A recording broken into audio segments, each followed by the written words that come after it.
Hey guys, today I want to cover a topic that seems to be very misunderstood in most companies, which is change management. So, in my years working in and on companies, I've heard this term thrown out to mean all kinds of stuff from communication to project management to whatever else people wanted to lump in and use a business term that they thought sounded smart.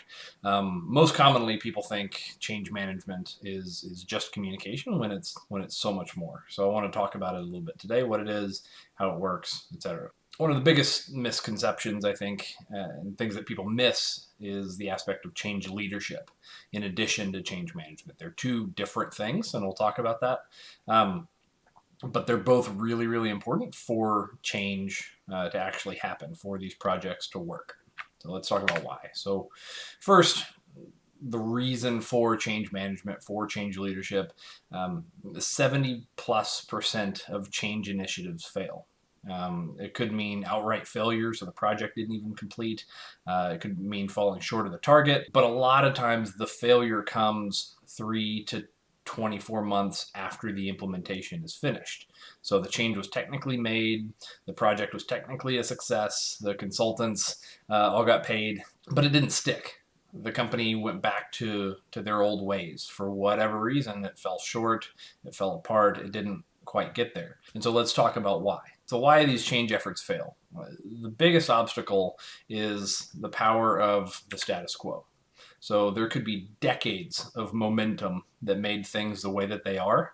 These forces are insidious. The strength of how things have always been is dangerous, and the reach of the status quo can easily be underestimated. So these are the things like allowing complacency, having a weak vision, declaring victory too soon. A lot of those things are more easily managed, but dealing with and mitigating the negative impact of the status quo is tough. So let's talk a little bit about what successful change requires. So most organizations are overmanaged and underled. Like we talked about at the beginning, first, it's about leadership. So setting the vision, aligning people with that vision, inspiring action, helping people to achieve more in order to make the organization better. And then the other side of that is management, right? So it's executing the work and solving the problems, keeping systems running, making sure the business doesn't fall apart while we're doing this stuff. It's planning, it's budgeting, it's allocating resources, it's project management, all of that kind of stuff. All of that stuff very, very critical, but it falls flat when you don't have good leadership. Now I want to introduce a framework for leading change. The 8 steps here are from John Kotter in his book, Leading Change.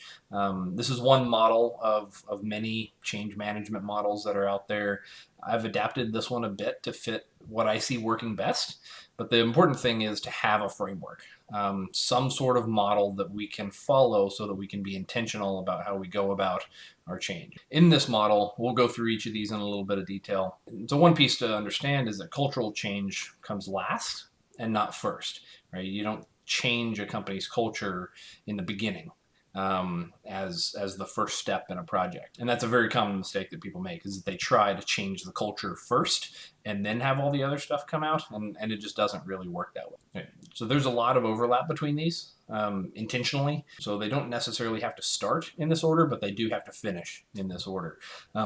You can absolutely contribute to communication while you're creating the vision, contribute to creating the vision while you're creating a guiding coalition, contribute to anchoring the new approach while you're building on the change, all of that kind of stuff. But like I said, they cannot end in a different order. You can't leave and mark the creative vision step as complete before you create the guiding coalition, because the guiding coalition works on that vision. On top of these 8 steps, I like to put them into 3 kind of themes. There's activate, where we're getting things off of high center and kind of starting the change.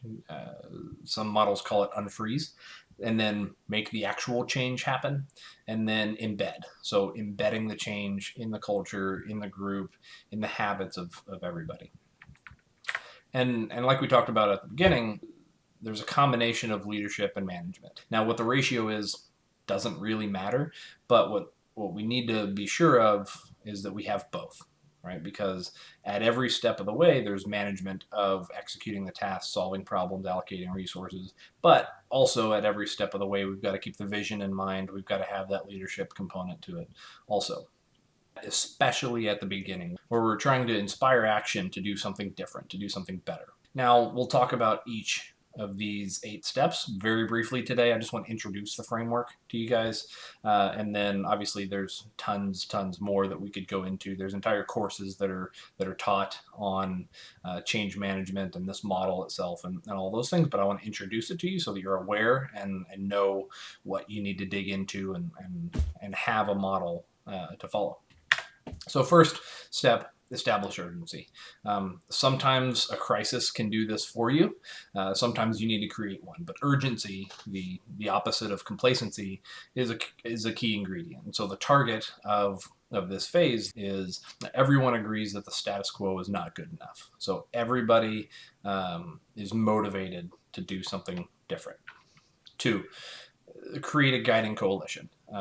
The target for this stage is to get a cohesive team formed with enough strength to lead the change. What strength means here is the combination of things like influence, capability, could be place in the organization, could be the amount of time that they have, all of the things that make somebody and a team capable of leading this change. So a lot of times there's a weak coalition that gets put together. It could be executives that want to have their face on an initiative, but they don't really care about it or they don't have the time.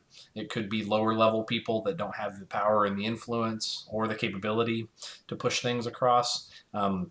But we need to have a team that has that strength, and they also have to be a real team because they have to trust each other, they have to be honest with each other, they have to poke holes in each other's opinions and theories. They have to work together to create the vision, which is the next step.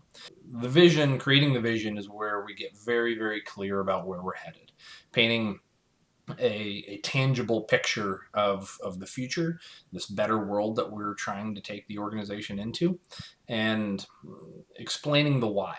It also needs to be lofty enough to excite, but tangible enough to catalyze action. We want people to be able to understand this vision and then be able to make day-to-day decisions in line with this vision.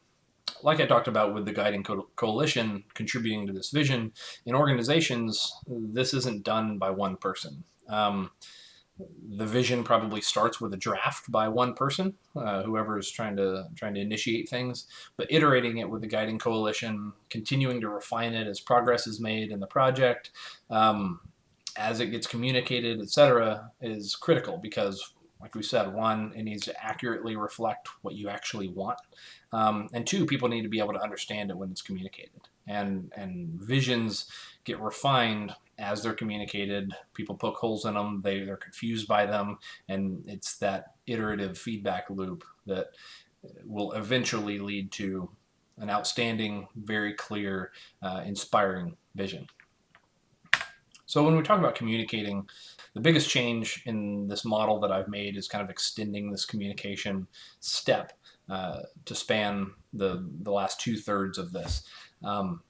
It cannot stop midway through. The image of the better future, along with the incremental improvements that are made, that's what will help push people through obstacles, failures, mistakes. Because on the curve where things get much worse before they get better, people need everything that you can give them to keep going, to get through that dip, to get to the other side where the world is a much better place. So when people think about communication, especially in the context of change management, it has a very corporate feel to it. It's an official email. It's a meeting in the quarterly town hall with management. It could be a poster in the kitchen or in the hallway, stuff like that. But the informal communication is so much more important than formal. So think about a weekly email plus a monthly meeting gets you 64 communication points in a year. But if you have 8 people that are weaving the vision into their day-to-day work at the end of staff meetings, whatever, 4 times a week, you get to that same number, 64 communication points in 2 weeks. And those types of communication points are also a lot more likely to get responses, questions, feedback from people, because communication is two ways. It's not just telling everybody what they need to do and how they need to do it and everything, but it's also listening and eliciting feedback and surfacing problems and highlighting wins and doing all of this stuff. And that doesn't work if it's a very corporate feeling messaging effort, right? It isn't messaging, it's communication, which is two ways. The next piece is empowering action. So this isn't just delegation of taking all the tasks in the change that need to be done and handing them to people. Empowerment is actually creating an environment where people do things on their own. So they understand the vision so well that even if the thing is outside the scope of the change, they can make decisions day to day that progress toward the vision that we've all agreed on. So it could be something that you're not even aware of. It could be an interaction with a customer or a coworker or whatever it is. If they understand that vision and can buy in and you empower them to act, then they'll be able to do that on their own without you or anybody else telling them what to do, how to do it, etc. And so that's where the value of the vision and the impact of these kinds of changes multiplies.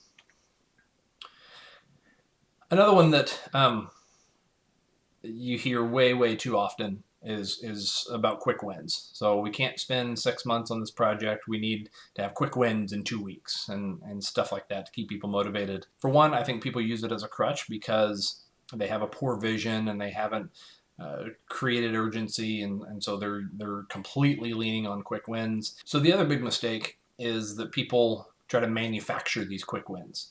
The wins should be incremental improvements on the way toward the end goal, not some cute little side project that you try to do to revive interest or to look good. Projects and change needs to happen incrementally. And so these quick wins should really be extractions from the project as it's going, as it's making improvements, etc.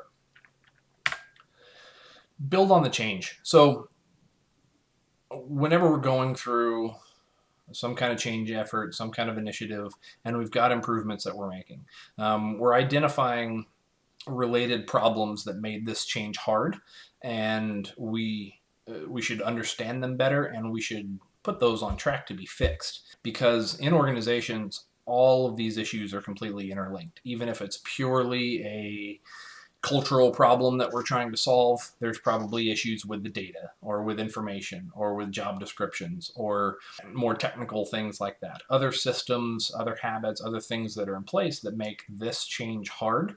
And so as we start to gain momentum, as we're showing improvement, and as this project, this initial kind of change is gaining steam, we can pull other ones along with it. Right? So this organizational momentum of improvement is a very real thing if we take and build on top of and append other good changes in line with kind of the core change that we're trying to make. Obviously, we don't want to get distracted and spread too thin, but we also don't want to leave so much on the table. All these other opportunities, we want to go after those as well. And then finally, it's anchoring the new approach. So we know that we're done with change management when the change is made. It's the new culture, it's habit. And again, the cultural change really comes last, not first. It's not until the behaviors are ingrained in the culture to the point of being habit that the culture has actually shifted. During this step is where any remaining forces that act against the new way must be eliminated. So those things that we talked about, those other opportunities when we talked about building on the change, all those things that made this project hard and that went against the direction of this project, this is where they have to be squashed. It could be a lack of data, it could be a system problem, it could be a technology that needs to be replaced, it could be a person that is still hanging on to the old way and they either need to be moved or replaced. Anything that doesn't support the new way of doing things and the new culture is going to be a continued risk of pulling you back to the status quo, to the way that things were done before. We're not done until the new way is habit, until it doesn't take this intentional effort. It's just how we do things now. Like I said at the beginning, this is one model of many. The important thing is not which model you select, but that you pick one and you stick with it. because if you don't, the odds are that you'll fall short. So many of these projects just fall apart because somebody forgot to communicate, or they forgot to eliminate some of the barriers that are out there, or they forgot to highlight the quick wins and things like that. So my hope for this video is that you have a little better understanding of what change management is. You understand the need for both change leadership and change management, and now you've got a model that you're at least aware of and kind of know that you can start to dig into, learn more about, put into practice, that kind of stuff. So I hope this has been helpful. Obviously, let me know in the comments what you think. If there's any other topics that you'd like covered, if you want me to dig into creating a vision or other stuff like that, happy to do it. But that's it for today. Thanks for watching. Now go change something for the better. Have fun doing it.